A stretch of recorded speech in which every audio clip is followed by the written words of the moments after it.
정치권 그리고 국회 취재도 아주 수십 년 동안 해오신 정치전문 기자 출신으로서 야당 단독 예산안 이게 통과된 전례가 있습니까?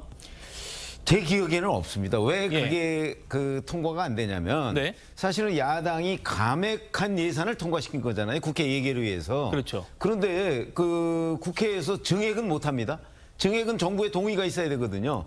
근데 사실은 야당으로서 이재명 대표가 약속한 여러 가지의 공약이나 이런 것들을 실천하기 위해서 증액해야 할 필요성이 있는 예산도 굉장히 많고요. 더군다나 왜 각 지역구에서 이제 의원들이 뭐 이른바 쪽지 예산이라고 해서 뭐 그 소위원회 같은 데에 뭐 넣어서 이것 좀 해달라 하는 지역구 민원성 예산들이 굉장히 많거든요. 이거는 여야를 통틀어서 굉장히 많습니다. 이런 부분은 대부분 증액이에요. 그러면 이런 것들은 이제 하나도 없는 상태에서 국회를 통과시키겠다는 건데 이게 이제 일종의 저는 그 엄포라고 보거든요. 만약에 실제 그런 일이 있으면 아마 집권당 못지않게 민주당도 굉장히 곤란한 지경에 처할 거요. 당장 이재명 대표 어제 그 지방에 가서 그런 얘기 했더군요. 지역 화폐 예산을 증액하겠다 이렇게 얘기를 했습니다. 그거 증액하려면요 정부가 동의를 해줘야 돼요.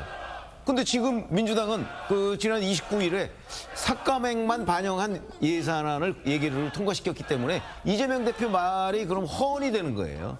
그렇기 때문에 민주당 스스로 이제 민주당의 행동과 이재명 대표의 약속이 지금 어긋나는 이런 상황을 초래하고 있다. 그래서 오늘 뭐 다행스럽게도 이제 10일까지 기한을 우원식 국회의장이 줬기 때문에 그때까지 또 협의할 여지가 좀 있기는 하지만 기본적으로 예산안은 그 여야가 협의해서 처리하는 게 원칙이고요. 네. 물론 12월 2일이라는 기한을 못 지킨 경우가 대부분이에요.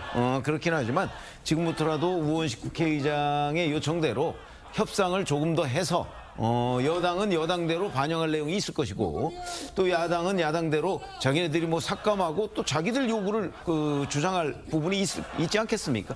만약에 진짜 민주당이 통과시킨 대로 국회 예산이 통과가 된다. 그러면 어떤 일이 벌어질지에 대해서는 민주당이 훨씬 더 잘할 거예요. 아마 민주당 국회의원들 대부분이 속으로 굉장히 초조해하고 있을 겁니다. 예.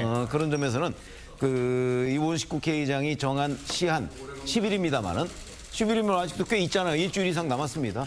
여야가 정말 머리를 맞대고 무엇을 삭감해야 되고 무엇을 증액해야 되는 데에 대해서 협의를 해야 될 시점이다 이렇게 생각합니다.